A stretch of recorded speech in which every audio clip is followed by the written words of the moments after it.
Vamos dar início então ao nosso encontro de estudos para o Livro dos Médiuns dessa noite.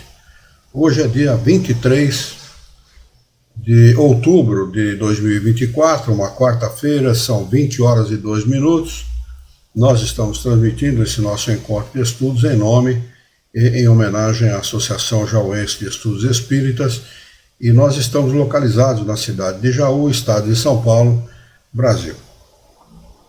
Nós estamos estudando do referido livro, do Livro dos Médiuns, a primeira parte, o capítulo 4, Sistemas.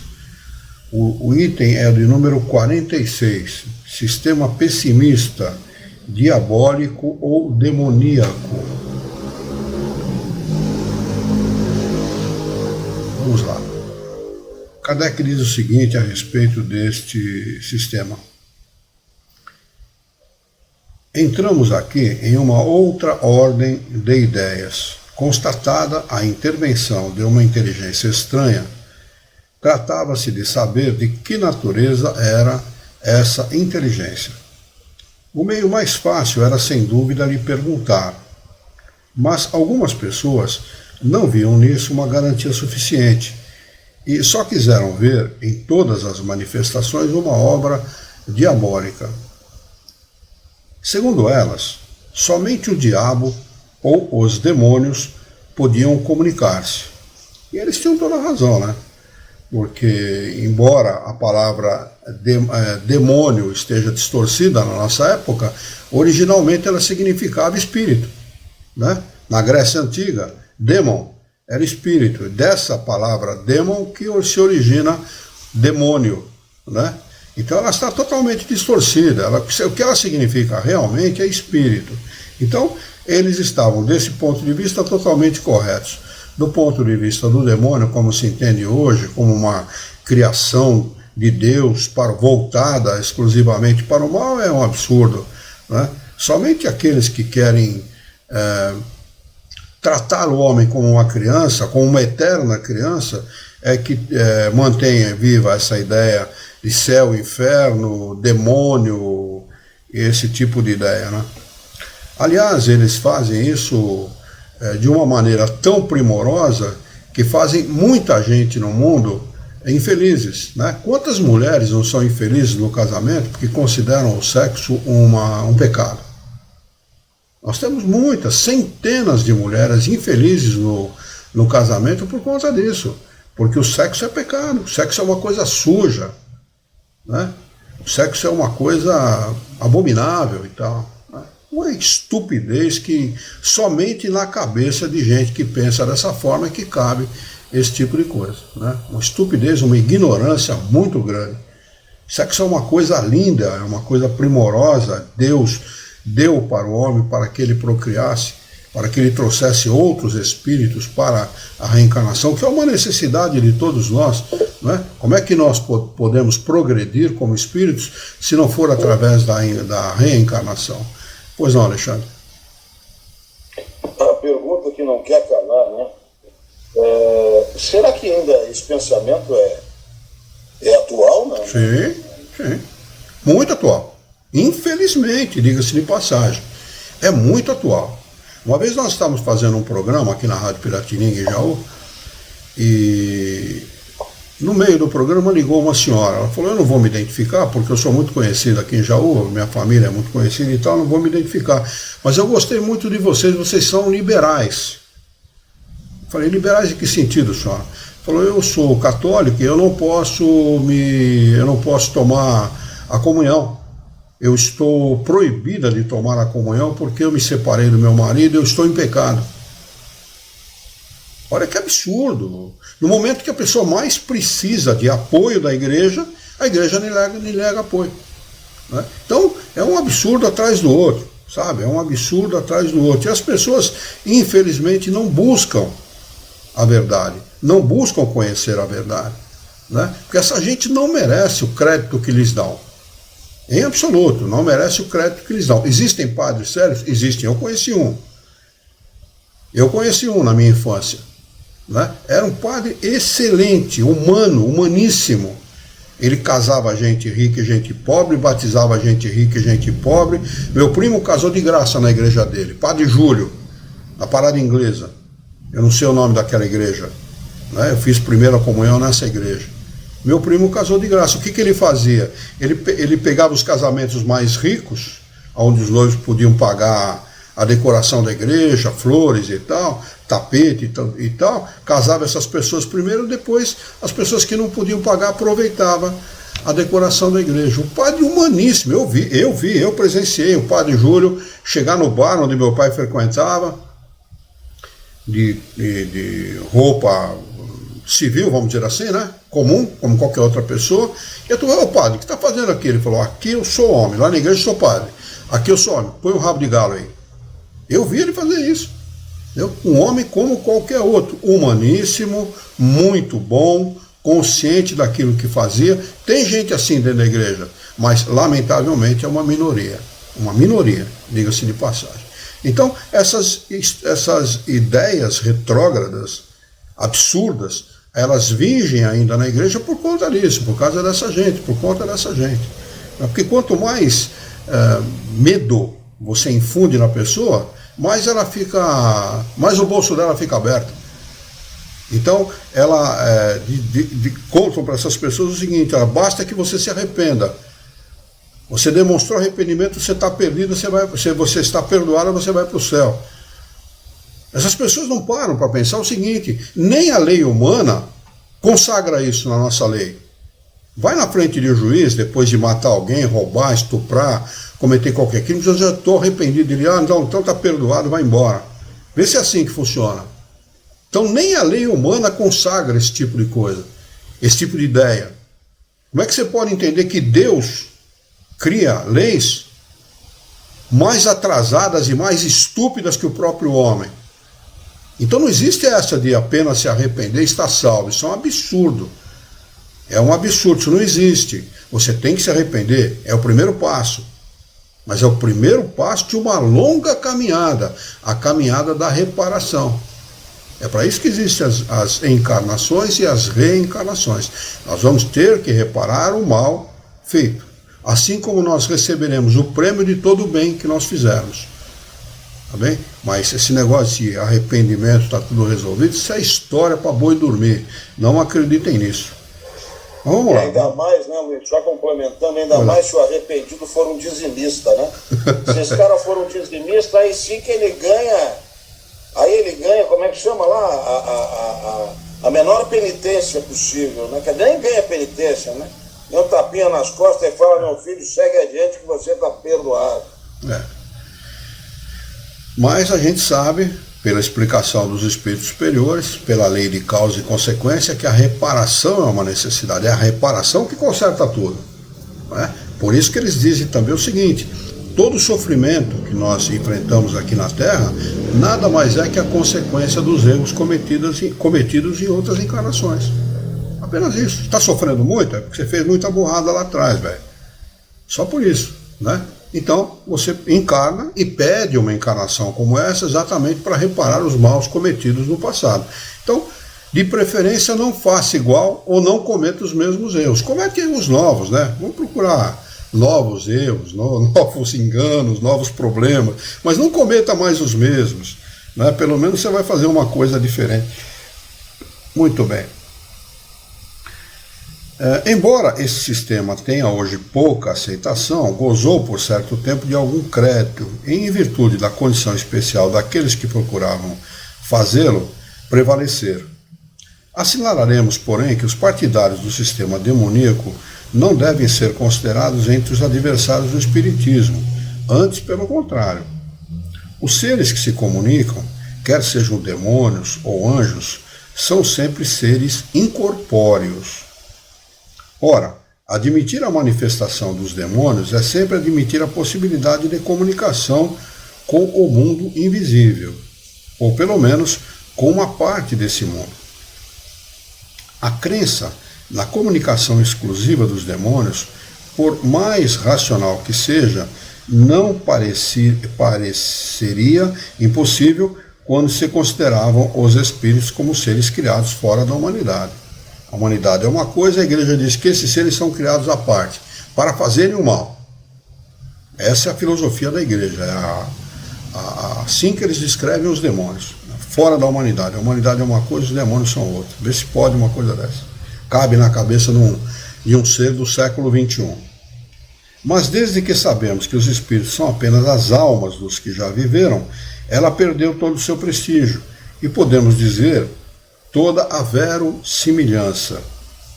Porque a consequência seria que todas essas almas eram demônios, fossem elas de um pai, de um filho ou de um amigo, e que nós mesmos, ao morrer, nos tornaríamos demônios, doutrina pouco lisonjeira e pouco consoladora para muita gente.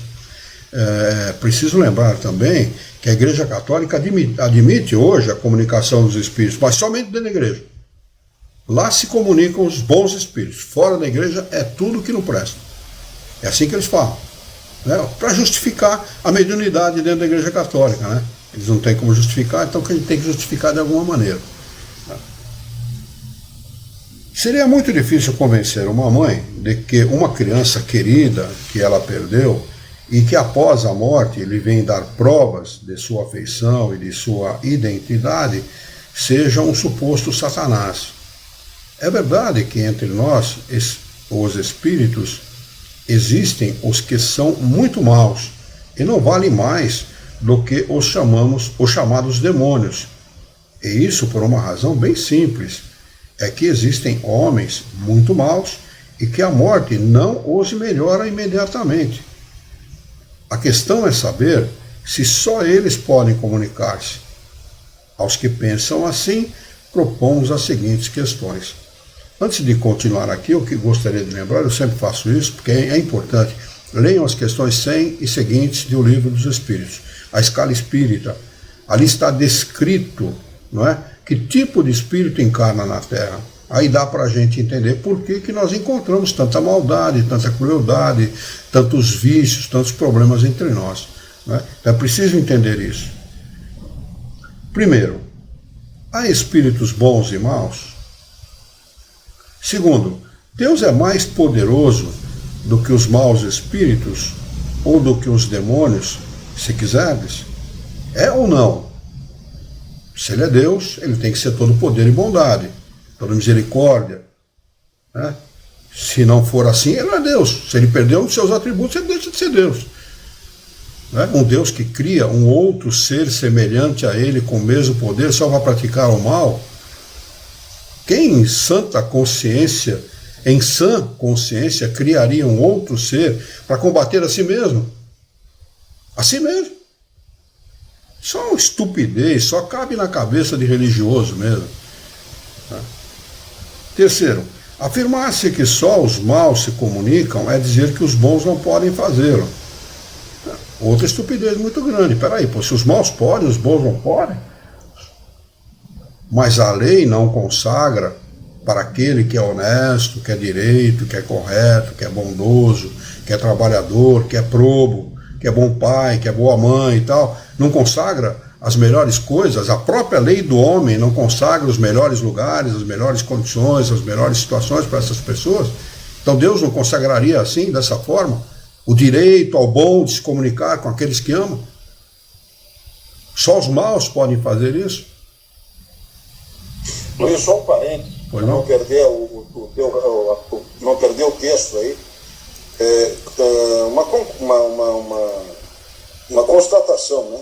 Como é fácil manipular a mente das pessoas através da religião, né? Ela sempre foi, né? Sim, sempre foi fácil. Sempre foi, né? Sempre foi.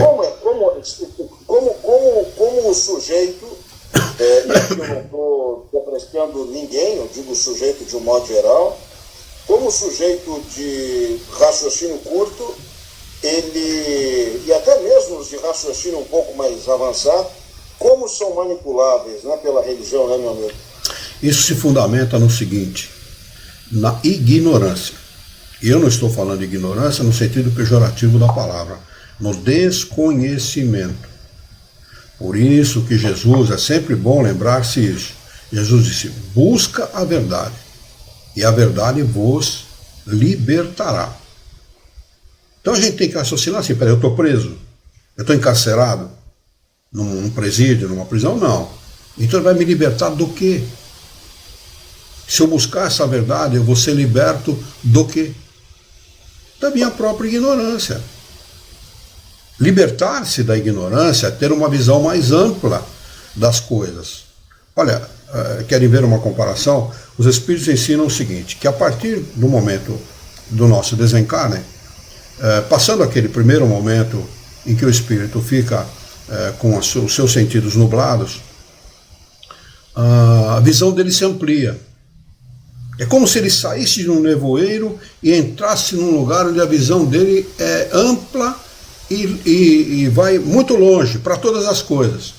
Esta é a visão do espírito depois que ele desencarna. Imagina o que significa isso em relação à nossa capacidade de ver e de perceber as coisas como encarnado. Então, conhecer a verdade e libertar-se é isso, é ter uma visão ampla e restrita das coisas, não ter medo. O medo, ele estiola, ele enfraquece, ele torna a pessoa fraca, sob todos os pontos de vista.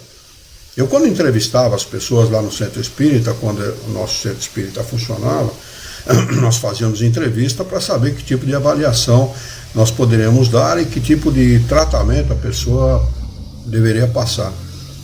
Eu entrevistei uma moça uma vez, bonita, uma aparência física muito bonita, casada. Na época não era casada, mas depois veio a casar e ter um filho com ela. Era noivo dessa pessoa, noiva dessa pessoa, e teve um filho com ela. Logo depois continuou frequentando o Centro Espírita. Mas uma vez eu entrevistei ela repetiu a palavra medo 17 vezes. Eu falei para ela, você sabe qual é o seu problema? É não ter problema. Você não tem problema nenhum, você repetiu. Eu contei, comecei a... Ela repetiu mais vezes, mas quando eu comecei a contar, deu 17 vezes. Eu tenho medo disso, eu tenho medo daquilo, eu tenho medo não sei o quê, porque eu tenho medo, eu tenho... Mas peraí, por medo de quê? Uma pessoa bonita, saudável, noiva de um rapaz bonito, saudável, depois veio a ter um filho com ele que constituiu uma família. Medo do quê? É isso que as pessoas não entendem. Nós não devemos temer absolutamente nada. Por isso que as pessoas envelhecem rápido. Pessoa, conversando com a Juliana hoje, por telefone, um assunto que nós teríamos que tratar, e ela me falou, pai, ela trabalha em casa, né, como enfermeira em casa, ela falou, pai, tem gente de 40 anos que não consegue se expressar, a cabeça já envelheceu com 40 anos. Com 40 anos não sabe se expressar. Então, é um absurdo aquilo que as pessoas fazem consigo mesma. É um absurdo, medo não leva ninguém a nada, nós não devemos temer absolutamente nada. Enfrente a vida com confiança. Confiança em si, confiança na vida e confiança em Deus. Confie, mas confie irrestritamente. Mas eu estou sofrendo, mas é para sofrer mesmo. E se você enfrentar a vida, você vai sofrer menos. Você vai enfrentar os seus próprios medos, os seus próprios problemas. E vai dizer para você mesmo que você pode, que você tem condição. Eu quero, eu posso e eu faço. As 3 palavrinhas mágicas. Se eu quero, eu posso. Se eu posso, eu faço. As pessoas não entendem isso. Eu tenho medo, eu tenho medo, eu tenho medo. E medo do governo, e medo da vida, e medo. Não é? Esse é o grande problema da humanidade. E o medo enfraquece, estiola, realmente estiola mesmo. Não é? As pessoas precisam entender isso.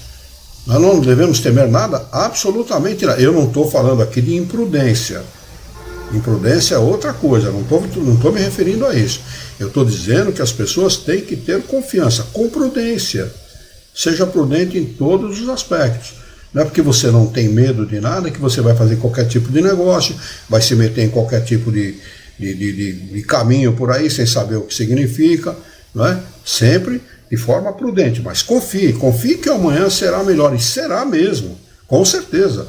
Se nesta vida o amanhã não for melhor, Numa próxima, com certeza. Se você trabalhar nesse sentido, numa próxima, com certeza. O problema do homem é que ele ainda dá muito valor pro dinheiro. O dinheiro ainda tem uma preponderância sobre o homem, uma preponderância muito grande. Se valoriza muito mais o dinheiro que qualquer outra coisa. Então ele sempre vai em busca disso.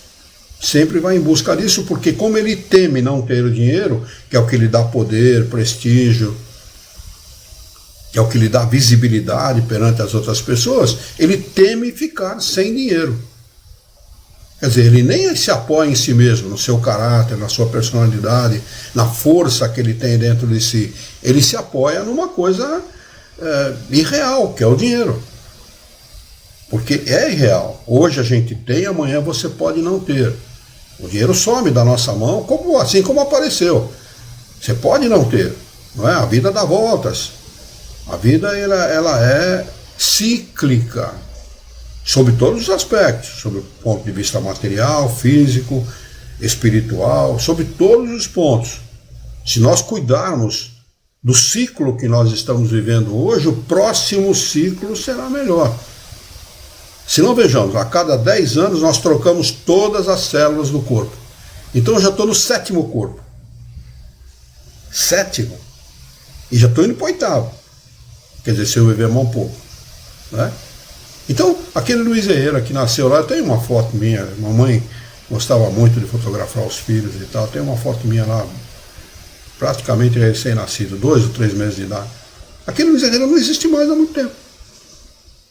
Já virou 10 corpos diferentes. E assim é a vida. Tudo é cíclico. As amizades, o dinheiro, o poder, o prestígio, a miséria, a fome, tudo é cíclico. Se você trabalhar, você vai vencer esses ciclos. É para isso que nós estamos aqui. Para aprender a vencer os ciclos, para não ter medo. Não é? Mas vamos lá. Eu vou ler a 3, vou retornar na 3 novamente. Afirmar que só os maus se comunicam é dizer que os bons não podem fazê-lo. Se assim é, de duas uma. Isso acontece pela vontade ou contra a vontade de Deus. Se é contra a sua vontade, os maus espíritos são mais poderosos que ele. Se é pela sua vontade, por que razão na sua bondade permitiria a comunicação dos bons não permitiria a comunicação dos bons para contrabalançar a influência dos outros? Raciocínio lógico, né? Já perceberam que Kardec ele sempre faz esse tipo de exercício? Raciocinar com lógica. Ninguém está aqui impondo ideias, mas aprenda a raciocinar. Né? Aprender com o filósofo a dividir os nossos problemas em tantas partes quantas forem necessárias. Ele é grande, divida ele em várias partes e comece a resolver por partes. Resolva as mais fáceis, vai para umas mais difíceis, né? Até você resolver o problema. Não quero resolver de uma vez. Raciocine com lógica. Espera aí, pô. Se eu me arrepender, eu vou para o céu? Mas como é que é esse negócio? Eu fiz tanta besteira na minha vida. Apenas o arrependimento é suficiente? Não, eu preciso reparar. Como é que eu posso reparar isso já nessa vida? Trabalhando pelo bem comum, fazendo palestras pelo bem comum, trabalhando em lugares de orfanatos, em asilos, manicômios, sanatórios, presídios, fazendo bem de um modo geral. Ah, mas eu vou ser só uma gotinha. É assim que aquela historinha do beija-flor, que voava em cima do incêndio, vocês já conhecem essa historinha, né? Ele jogava uma gotinha de água, aí veio o gavião e falou, deixa de ser bobo, rapaz, isso não vai resolver nada. Ele falou, eu estou fazendo a minha parte. E o gavião veio e falou para ele que não ia resolver nada, mas o gavião não está fazendo nada. Ele trazia um monte de água no bico dele, que era bem maior do que o beija-flor, né? Então, é assim, nós temos que trabalhar como beija-flor, no varejo, mas fazer o bem no varejo é fazer o bem, não é fazer o mal, não é fazer o contrário daquilo que nós devemos fazer, não é? Quarto, que provas podeis dar da impossibilidade de se comunicarem os bons espíritos? 5. quando vos opomos à sabedoria de certas comunicações, respondeis que o demônio usa todas as máscaras para melhor seduzir. Sabemos realmente que há espíritos hipócritas e que dão à sua linguagem um verniz de sabedoria. Bom, e nisso o brasileiro é especialista, né? O que nós temos de exemplo disso na literatura espírita, na chamada literatura espírita brasileira, é uma enormidade, né? Mas admitis que a ignorância possa representar o verdadeiro saber e uma natureza má substituir a virtude, sem deixar transparecer a fraude? Pesquise, vá fundo naquilo que o Espírito está tentando passar. Vá fundo que você vai ver que tem furo nessa história, tem ponta solta. Como é que um espírito podia ameaçar a vida do Chico como o Emmanuel fez? Se você não continuar psicografando, eu vou tirar você dessa sua encarnação. É ordem. Quem manda na vida e na morte é o Criador, única e exclusivamente. Como é que o espírito poderia ameaçá-lo? Quer dizer, esse Emmanuel que escreveu romances lindíssimos, como há 2000 anos, 50 anos depois, Paulo Estevam, etc. Como é que um espírito como esse podia falar uma besteira como essa para o Chico? E o Chico aceitaram, o pior é isso.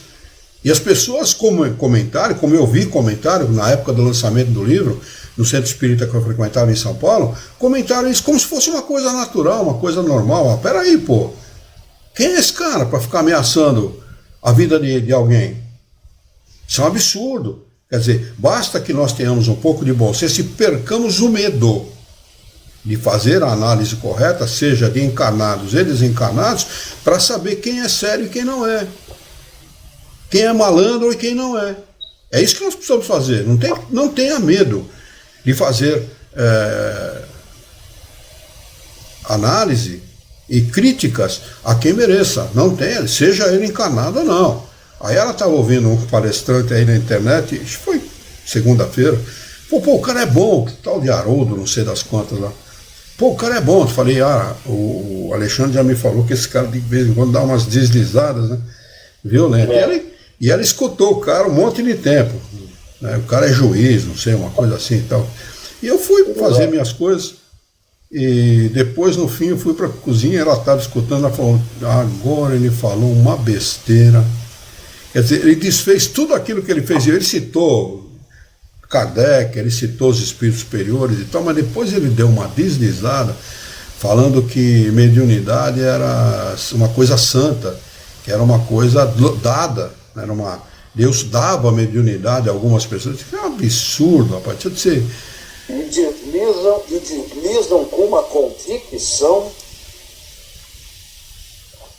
Esse caso do Emmanuel aí, orgulho e vaidade desse espírito. Sim, exatamente. Né? Como é que você pode dar foro de verdade e dizer que um espírito como esse, ou André Luiz, ou seja lá qual outro que seja, sabe mais que Kardec, ou sabe mais que os espíritos superiores?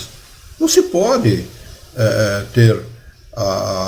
bancar o estúpido a esse ponto. Faça uma análise, leia. É por isso que é importante ler todas as obras. É importante saber, é importante conhecer todas as obras, para você sair fora, você não perder tempo. Falei, você está perdendo tempo. Não, o cara é bom e tal. Né? No fim ela falou, realmente você tinha razão. Eu falei, o Alexandre já tinha me falado, eu nunca tinha ouvido esse cara. Né? O Alexandre já tinha espera, não tem aquela história, espera que ele vai. Vamos lá, sexto, se só o demônio que se comunica, e sendo ele o inimigo de Deus e dos homens, por que recomenda orar a Deus, submissão à sua vontade, sofrer sem queixas as atribulações da vida, não ambicionar honras nem riquezas, praticar a caridade e todas as máximas do Cristo? Em uma palavra, fazer tudo o que é necessário para destruir o seu império? Se é o demônio quem dá esses conselhos, temos de convir que, por mais ardiloso que seja, se mostra bastante inábil ao fornecer as armas contra ele mesmo. É assim que os espíritos se comunicam. né? Raramente um espírito dá um mau conselho, a não ser em trabalhos de doutrinação ou desobsessão, que você encontra espíritos que vêm falar besteiras, vêm falar bobagens a respeito de Deus, a respeito da vida, eles que odeiam mesmo e tal, fala assim mesmo, eles não têm muito papo na língua não, né? Mas os espíritos superiores, os nossos espíritos guias, quando se comunicam com a gente, dão os melhores conselhos possíveis, os melhores. Tenha paciência, tenha calma, trabalhe, tenha convicção, confie em Deus. Quer dizer, um espírito como esse é o demônio? Então ele é burro, o bicho é burro, e além de tudo é burro, né? Além de ser o demônio, é burro pra caramba, tá jogando contra o próprio time, tá chutando contra a própria trave, né? Aqui tem o rodapé de número 7, que é uma nota de Kardec.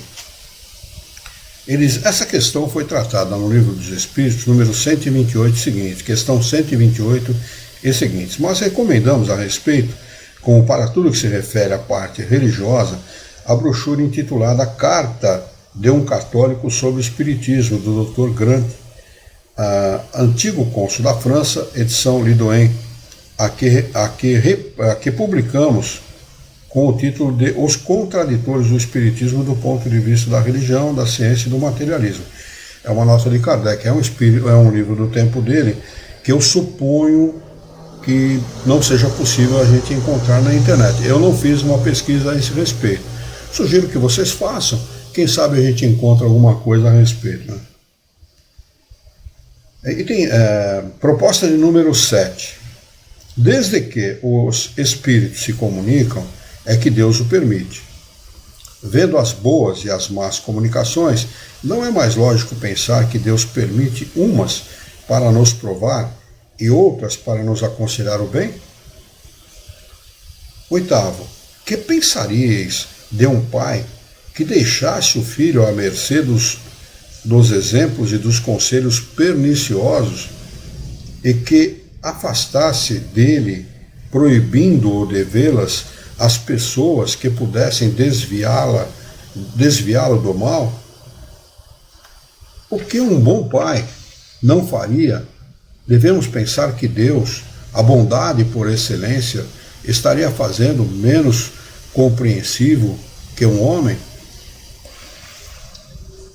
9. A Igreja reconhece como autênticas algumas manifestações da Virgem e de outros santos, nas aparições, visões, comunicações orais e etc.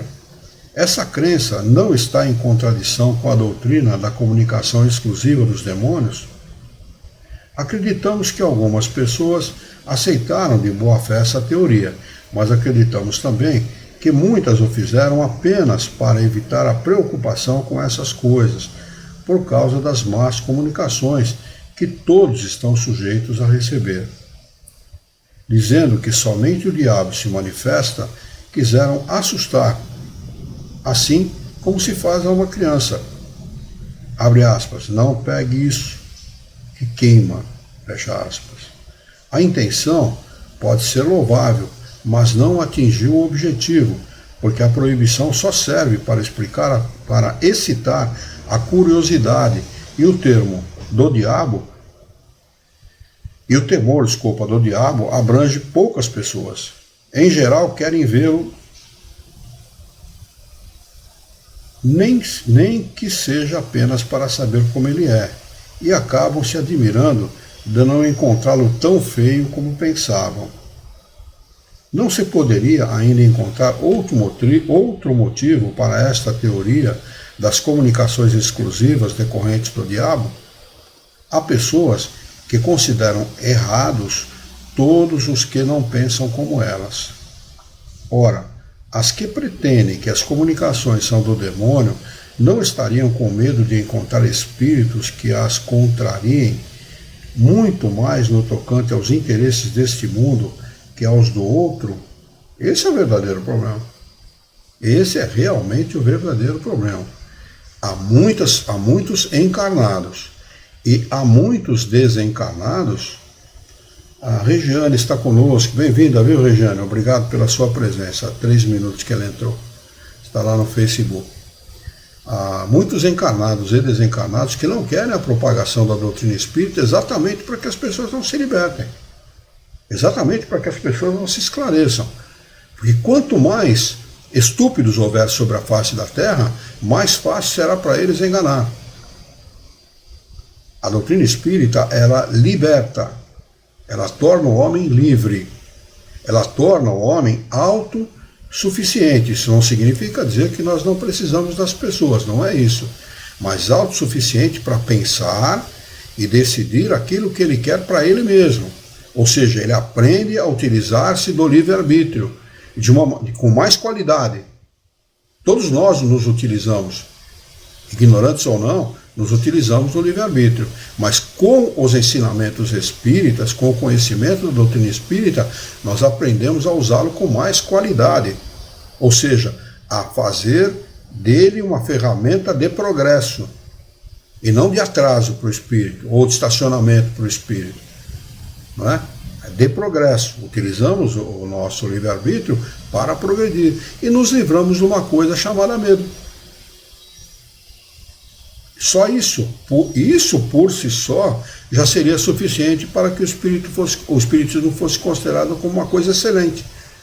Livrar as pessoas do medo é o que a maioria tem. A maioria das pessoas são vítimas ou prisioneiras do medo. Se as pessoas soubessem o quanto confiar em si mesmas, confiarem na vida e confiar em Deus liberta, não se precisaria de barbitúricos, não precisaria de antidepressivo, não se precisaria de nada, de absolutamente nada.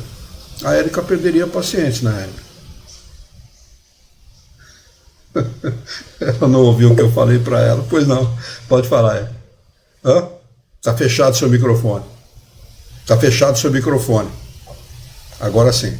Eu escutei, escutou? Sim, seu Luiz. E eu ia fazer um comentário que quando eu atendo alguém que eu sei que é espírita e sofre muito com alguns medos ou inseguranças, eu peço licença para a pessoa e eu falo, viu, mas é espírita fajuta agora? Eu falo para ela, né? Como que pode? Acho que está precisando ler mais um pouquinho, estudar mais um pouquinho. É, isso mesmo. Exatamente isso. Falta de conhecimento. Porque não adianta usar o nome de espiritismo ou de espírita como rótulo, né? O rótulo não significa absolutamente nada. Tem vinhos bons e ruins que têm bons rótulos. Vinhos bons e ruins. Aliás, péssimos. Tem um aí, eu comprei uma vez. Eu gosto de um bom vinho, mas comprei uma vez que deu vontade de jogar fora e atirar a garrafa bem longe, né? Então é assim, não adianta nós temos que ter conhecimento e colocar em prática o nosso conhecimento.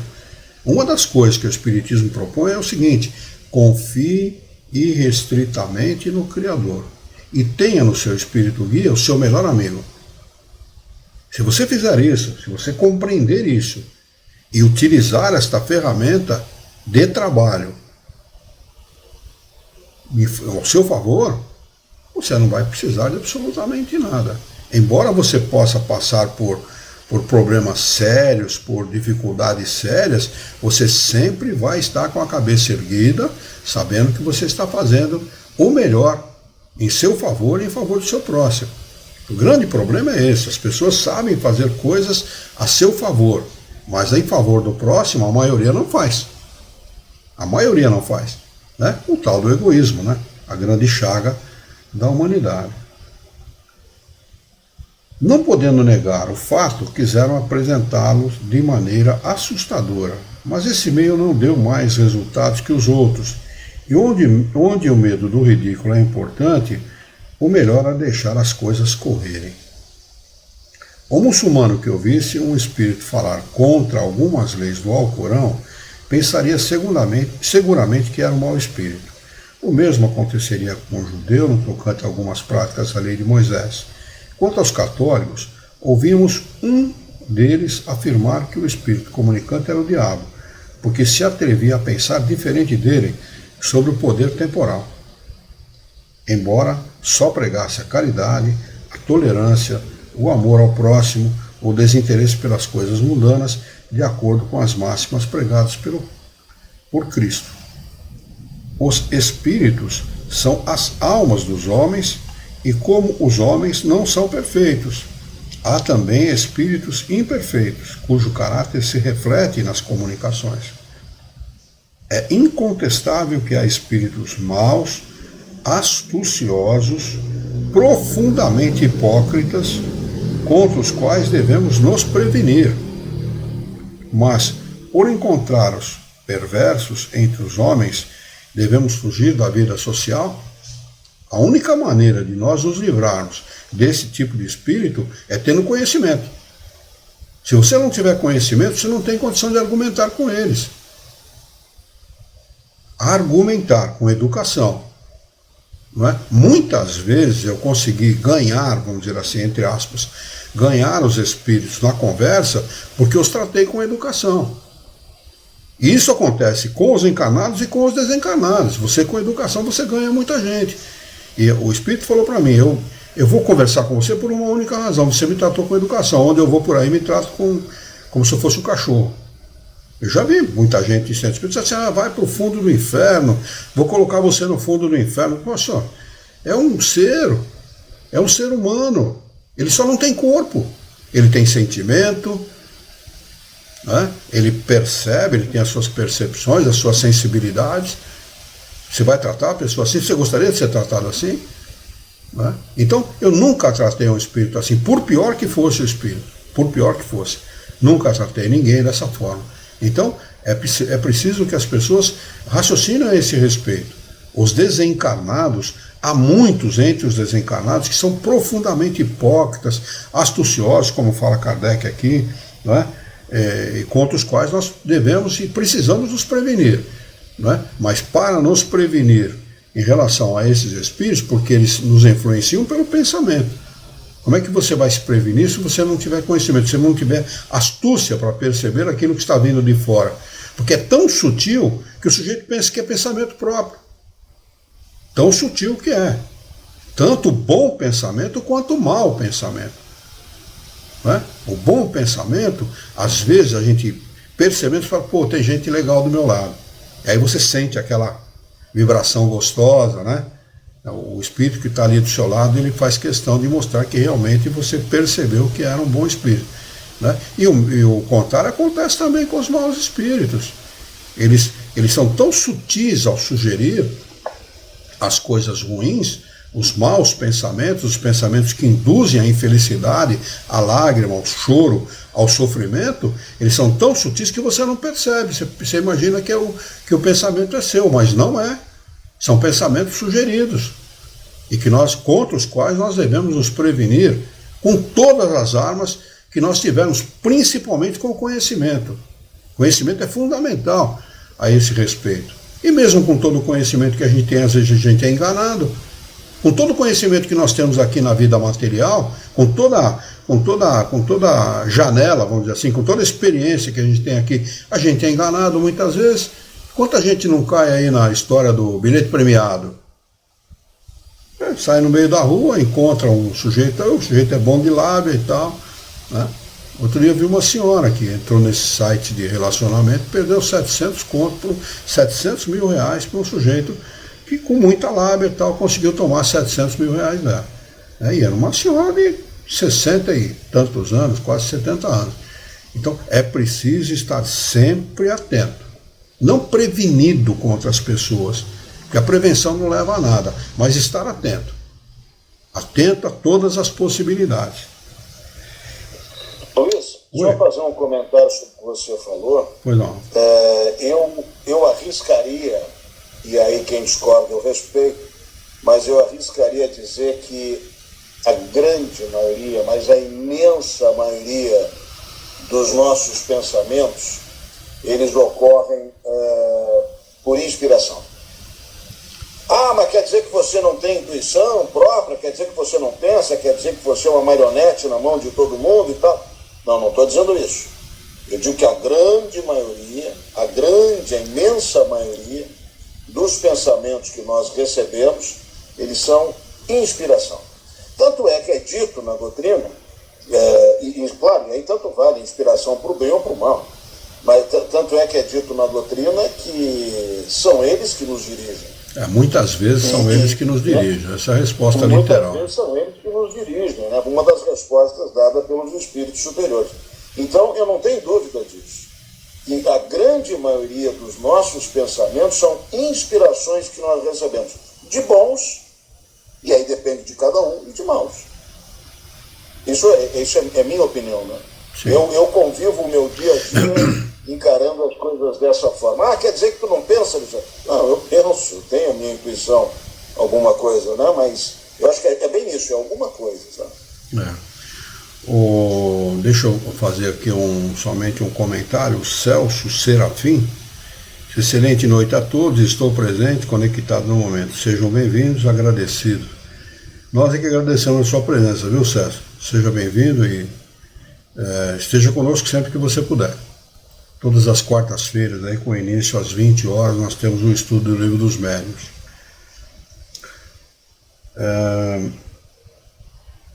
Ele segue dizendo o seguinte: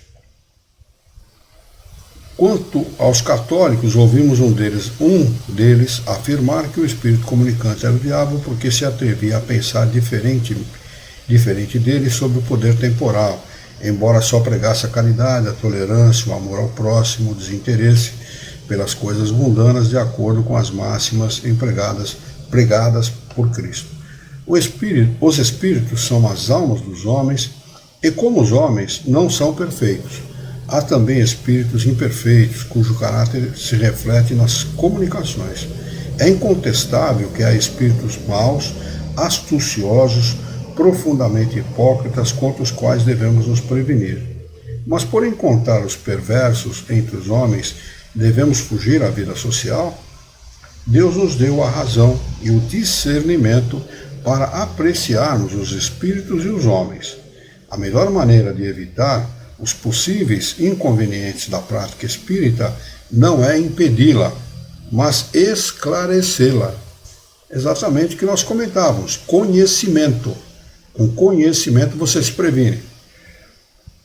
Um temor imaginário pode impressionar por um instante, mas não atinge a todos, enquanto a realidade claramente demonstrada é compreensível para todos. Aqui agora o sistema otimista. Ao lado dos sistemas que só veem nos fenômenos a ação dos demônios, há outros que só veem a dos espíritos bons, que é tão ruim quanto a outra. Uma coisa é tão ruim quanto a outra, porque se comunicam bons e maus espíritos. Não é só os bons, não. Parte do princípio de que, liberto da matéria, está liberta. Bom, deve ser isso mesmo, está falando da alma, né? A alma é feminina, é isso mesmo. Liberta da matéria, a alma está livre de qualquer véu e deve possuir a soberana ciência, a soberana sabedoria. Essa confiança cega na superioridade absoluta dos seres do mundo invisível tem sido, para muitas pessoas, a fonte de numerosas decepções. Elas tiveram de aprender à própria custa a desconfiar de alguns espíritos, tanto como desconfiavam de alguns homens. 48º, sistema uniespírito ou monoespírito. Uma variedade dos sistemas otimista é a crença de que um único espírito se comunica com os homens, e que esse espírito é o Cristo, protetor da Terra, quando as comunicações são das mais baixas trivialidade, de uma grosseria revoltante, cheia de malevolência e de maldade. Seria impiedade e profanação supor que pudessem prover do espírito do bem por excelência. Ainda se poderia admitir a ilusão se os que assim creem só tivessem obtido comunicações excelentes, mas a maioria deles declara ter recebido comunicações muito más, explicando tratar-se de uma prova a que o espírito bom o submete ao ditar-lhes coisas absurdas. Quer dizer, arruma desculpa para tudo, né? Tinha que ser burro.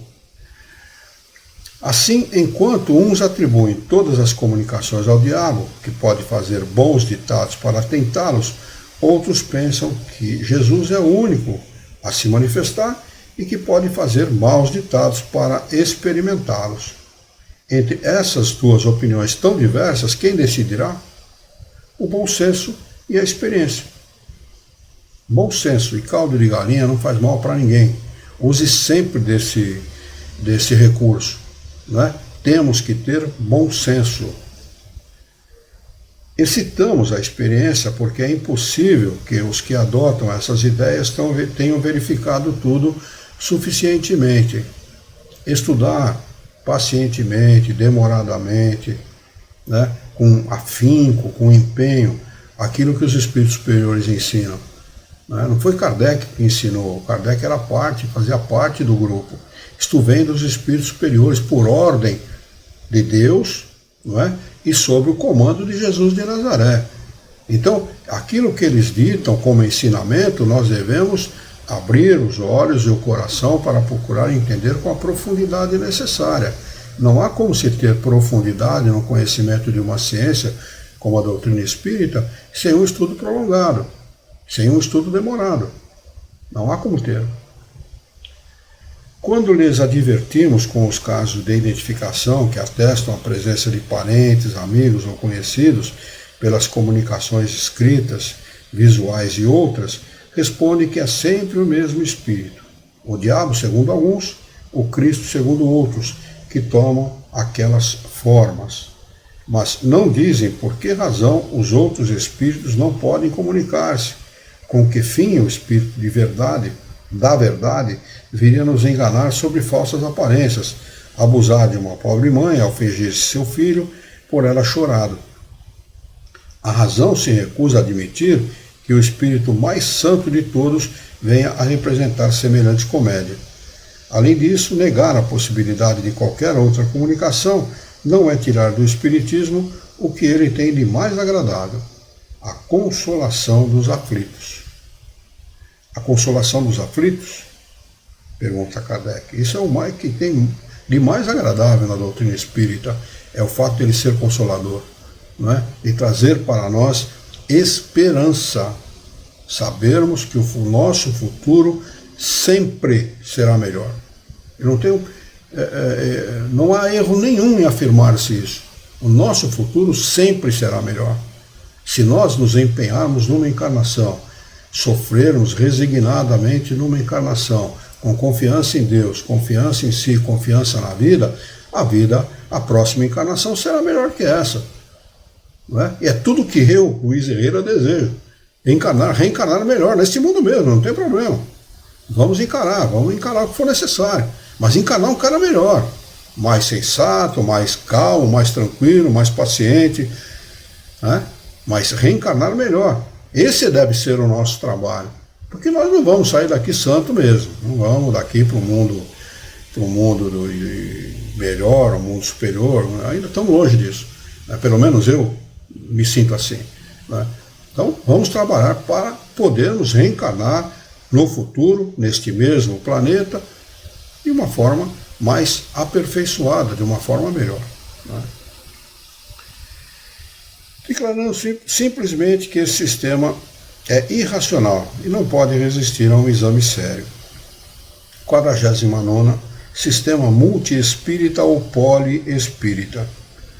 Todos os sistemas examinados, sem excetuar os negativos, fundamentam-se em algumas observações, mas incompletas ou mal interpretadas. Se uma casa é vermelha de um lado e branca de outro, quem a vir só de um lado afirmará que é apenas vermelha ou branca. Estará ao mesmo tempo errado e certo, mas quem a vir de todos os lados dirá que tem as duas cores, e só ele estará realmente com a verdade. Acontece o mesmo com as opiniões sobre o espiritismo. Pode ser verdadeira sobre certos aspectos e falsa se a generalizarem, tomando como regra o que é apenas exceção, interpretando como tal o que é somente uma parte.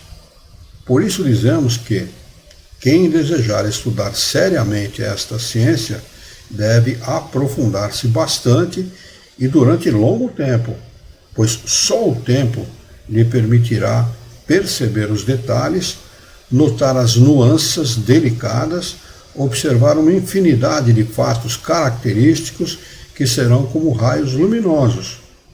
Mas, se permanecer na superfície, expõe-se a julgar prematuramente e, portanto, de maneira errônea. Vejamos os resultados gerais a que chegamos através de uma observação completa e que hoje formam a crença, podemos dizer, da universalidade dos espíritos, porque os sistemas restritivos não passam de opiniões isoladas. Primeiro, os fenômenos espíritas são produzidos por inteligências extracorpóreas, ou seja, pelos espíritos. Segundo, os espíritos constituem um mundo invisível e estão por toda parte, povoam os espaços até o infinito. Há espíritos incessantemente ao nosso redor e com eles estamos em contato. Terceiro, os espíritos agem constantemente sobre o mundo físico e sobre o mundo moral, sendo uma das potências da natureza. Quarto, os espíritos não são entidades à parte na criação, são as almas do que viveram na Terra ou em outros mundos, desprovidas do seu envoltório corporal. Do que segue que as almas dos homens são espíritos encarnados, que ao morrer se tornam espíritos. Quinto, há espíritos de todos os graus de bondade e de malícia, de saber e de ignorância. Sexto, estão submetidos à lei do progresso, e todos podem chegar à perfeição. Mas, como dispõem do livre-arbítrio, alcançam-na dentro de um tempo mais ou menos longo, segundo os seus esforços e a sua vontade. Sétimo, são felizes ou infelizes, conforme o bem ou o mal que fizeram durante a vida e o grau de desenvolvimento a que chegaram. A felicidade perfeita e sem nuvens só é alcançada pelos que chegaram ao supremo grau de perfeição. Oitavo, todos os espíritos, em dadas circunstâncias, podem manifestar-se aos homens e o número dos que podem comunicar-se é indefinido.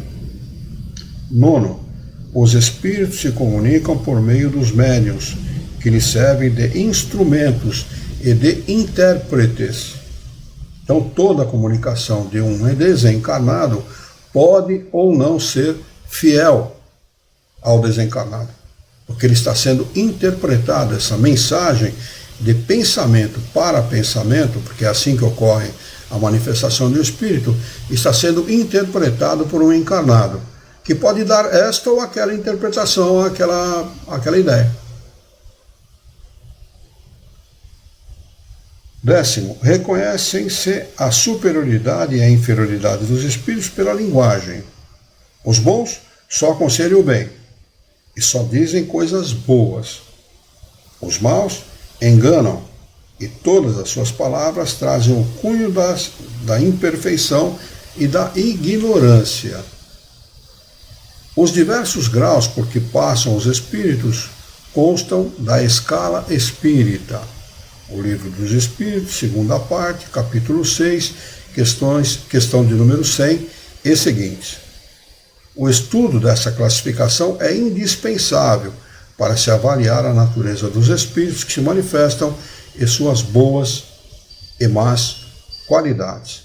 Então, a gente sempre aconselha a leitura dessas questões 100 e seguintes, porque realmente é muito importante nós sabermos, né, aprender que tipo de espírito encarna na nossa Terra, que tipo de espírito encarna no nosso planeta, num planeta de expiação e provas. Né? E vamos marcar aqui a questão de número 50, Sistema da Alma Material, para nós retomarmos na próxima quarta-feira. Deixa eu ver se tem alguma pergunta aqui dos nossos queridos companheiros. Não temos nenhuma pergunta. Alguma dúvida, Alexandre, Érica, Dani? Alguma pergunta que vocês querem fazer? Acrescentar alguma coisa? O único comentário que eu faria é que o Espiritismo as informações que a gente recebe são tão claras, né? São tão racionais, são tão lógicas, que eu não consigo entender como é que as pessoas não compreendem isso, né? Ou como é que acham, claro, é por ignorância, tudo bem, sabemos que é por ignorância, né? Mas o que estimula essa ignorância na cabeça das pessoas, né? Será que são as crenças religiosas? Será que é a estupidez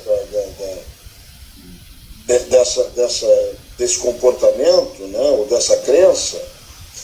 Porque é tão lógico tudo que se fala, né? É tão racional que eu acho que até uma criança de 5 anos ela compreende o que a gente está falando, compreende o que é dito, né, pela doutrina que o Luiz está explicando. Esse é só um comentário que eu faço, né? Como é que nós não temos mais adeptos ao espiritismo e como é que nós temos, o que mais me surpreende ainda, como é que nós temos espíritas que não compreendem o espiritismo e que enveredam por onde enveredam.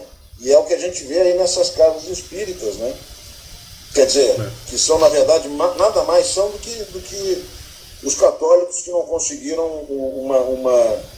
um espaço dentro da sua igreja, né?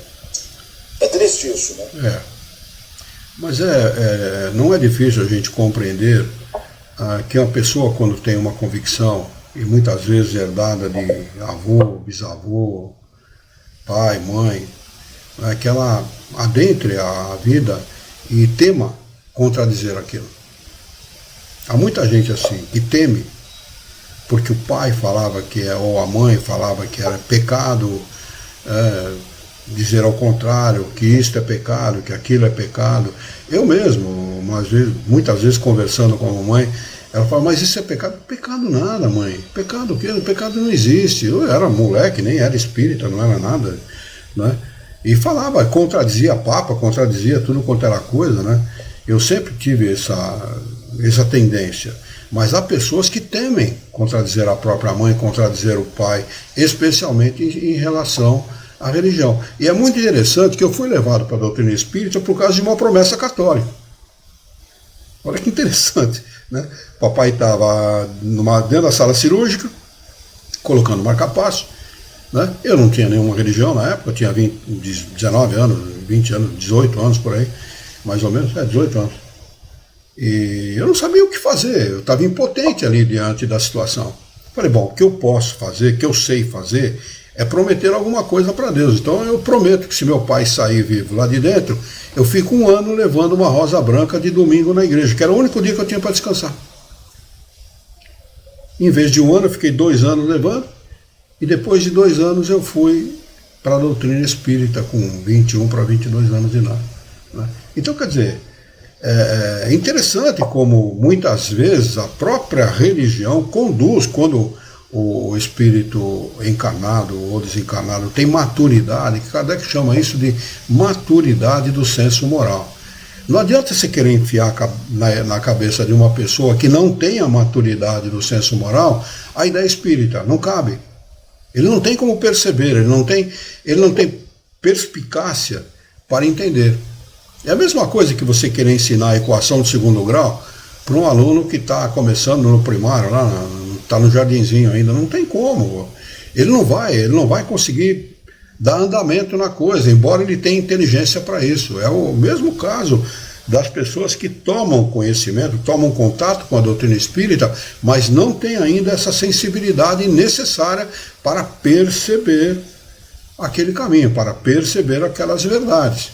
Por isso que volto a repetir, Jesus diz, busca a verdade, né? Então as pessoas dizem, bom, onde está a verdade? Está lá nas escrituras sagradas. Que escrituras? Que sagradas são elas? Quão sagradas elas são? Ah não, você está cometendo uma heresia. Heresia é coisa nenhuma. Moisés era um legislador.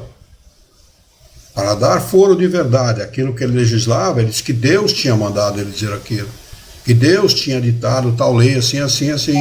E os Espíritos nos ensinam que de origem divina de Moisés, de origem divina, somente o decálogo, somente os 10 mandamentos. Todo o resto são legislação, são leis criadas por Moisés para tentar coordenar, dirigir um povo semi-selvagem. Sabe lá o que é conduzir pessoas semi-selvagens? Precisa de leis duras, precisa de leis pesadas, né? Como nós temos até hoje. São mais brandas hoje em dia, mas são pesadas ainda, né? Então era assim que a coisa é dirigida. Não tem como as pessoas, você querer dizer para uma pessoa que a Bíblia não é uma escritura sagrada. Não tem como você dizer. Não tem como você... Ela vai dizer, você está cometendo uma heresia, você é do demônio, você é agente do demônio. Pois não, eu entendo o que o Alexandre quis dizer, mas aí eu vou partir de uma palavra que o senhor falou, a questão da maturidade. Maturidade e tempo. Por quê? Eu vim de uma religião católica. E quando você entra no espiritismo, não é uma religião. Não tem dogmas, né? E a pessoa que vem, muitas vezes ela vem pela curiosidade, ou qualquer que seja o motivo, né? Quando ela cai numa casa espírita séria, quando ela começa a estudar o espírito, quer dizer, as obras básicas de Allan Kardec, então a possibilidade dessa pessoa se desprender de tudo isso que ela estava acostumada, porque ela não se imagina um ser pensante, ela quer ser comandada. Se eu fizer isso que tal Deus vai falar, ótimo, então estou salva. Então isso causa também, muitas vezes, dependendo da pessoa, medo, receio, o que eu vou fazer agora. Quando ela começa a entender, beleza, fala, poxa, chega de medo, chega, né, de mandar aqui, mandar ali, eu tenho livre-arbítrio, o que eu faço com ele? Porque eu falo, tomando como base a minha pessoa. Quando cheguei ao centro, já faz quase 20 anos, né? Olha quanto tempo, que maravilha. Como eu estou velho, Dani. Como eu estou velho. Tá vendo? Eu comecei em 2005, se eu não me engano, né? Então, eu passei por isso no começo. Parece aquela sensação de você sai, agora você é responsável por você. Não é o cara, não é o ministro, não é, né, tal santo, não, é você. Então, eu acho que as pessoas vão atingindo isso. É que eu entendo que o Alexandre falou, porque eu também pensava assim, meu Deus, está tão claro. Não está claro, Alexandre. É quando atinge a maturidade, quando tem um ensinamento sério, como foi a casa espírita que eu encontrei de São Luís, é que eu falo que eu tive o privilégio de caminhar mais rápido, que eu tive o caminho certo, mas ainda acho que as pessoas vão acabar se encontrando. Mas eu penso que é assim, a questão não é religião. Né? E você tá coberta de razão. Eu assino junto contigo e acho que é isso. A gente já chegou a essa conclusão da questão da maturidade, né? Porque é a única explicação que a gente pode encontrar plausível para essa virada, né, Dani? Para essa mudança de chave. Quer dizer, quando eu passo a compreender, quando eu passo a ter a força, quando eu passo a ter o esclarecimento, quando eu passo a ter as atitudes, etc, etc, etc. A partir do momento que eu passo a ter a maturidade, né? Então, eu acho que é isso que está faltando. Tendo essa maturidade, entendendo, virando essa chave, não tem como voltar mais. Não tem como voltar. Eu acho que esse é o grande problema que está faltando em 90% das pessoas nesse mundão que a gente vê aí fora, né, Luiz? Né? Isso mesmo. Eu acho que é a única explicação que tem para isso tudo aí. Né? Mas um dia a gente chega lá. Chegamos lá. Eu já cheguei, já estou feliz. Ó, eu também, já estou nesse grupo aí. Nós estamos num grupo que já caminhou bastante. Opa! Muito bem. Vamos fazer a nossa prece de encerramento, depois nós podemos continuar com o bate-papo. Vamos elevar o nosso pensamento, mentalizar a figura excelsa e amiga daquele que é o nosso mestre, é o nosso modelo e guia de toda a humanidade. E juntos com Jesus vamos nos dirigir ao Criador, ao Senhor da vida, fonte inesgotável de paz, de amor, de bondade, de misericórdia e justiça, para agradecê-lo muito pela oportunidade de aqui estarmos reunidos em seu nome, para discutirmos as questões propostas pelo livro dos médiuns dessa noite. Queira o vosso amor, a vossa misericórdia, a vossa bondade, que tenhamos bom ânimo, coragem, determinação, ideias renovadas, alegria de viver e muito entusiasmo, para que nós possamos trabalhar e sermos úteis à sociedade em que vivemos, e desta forma dignificar a vida. Auxilia-nos ainda, Senhor, a orientarmos a própria existência por um profundo e sincero respeito pelo nosso próximo. Em Teu nome, em nome de Jesus, em nome dos bons espíritos, em nome do nosso diretor espiritual e sua equipe, nós declaramos encerrado o nosso encontro de estudos dessa noite, e que assim seja.